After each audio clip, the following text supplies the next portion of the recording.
Earlier today, we heard about an offer from the minority leader. It shows just how unserious he and the Democrats are. That offer is full of horse hockey. It has things in it that Republicans cannot accept, and he knows it. And my colleague from Michigan, the Democrat from Michigan, was just talking about power, because this is what it's about. He mentioned power. A number of other folks have talked about leverage. They need to have this shutdown for leverage. A number of Democrats have said this.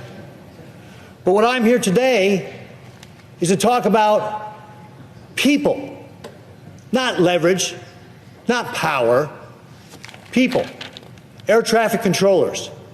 These are letters that I have received from air traffic controllers, handwritten letters that are talking about what they are going through right now because of the minority leader's shutdown.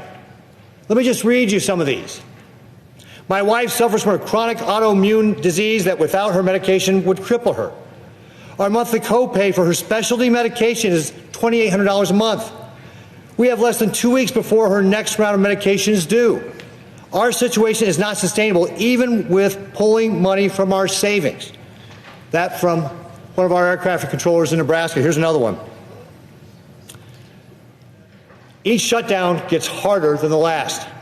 The mental stress of the unknown gets harder each time. With my growing family and medical bills for my family, it gets harder every time. Both my children have neurological disorders that require constant monitoring and medical care. I take pride in my job and the service we provide here at Omaha Approach Control. As a patriot and a veteran, I take my federal oath seriously. I will always continue to do my job and keep the skies safe and expeditious.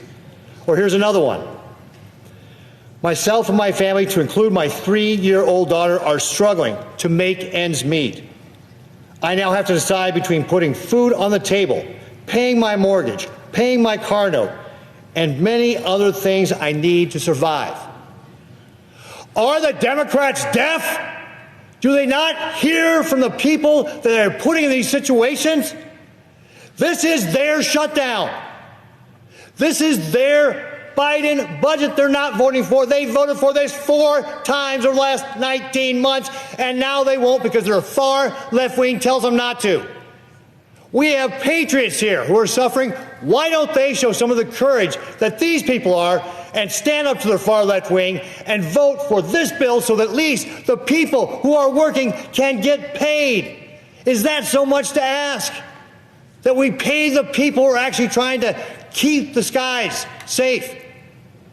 The Democrat staffer was earlier quoted as saying, we're going to do this till planes start falling from the sky. Well, folks, we already heard that the FAA is going to cut back 10% this week on the number of flights because of safety concerns. But it's the people that are the air traffic controllers and our law enforcement and everybody else who is working in a federal job that is not getting paid are paying the price for the minority leader shutdown. Thank you, Mr. President.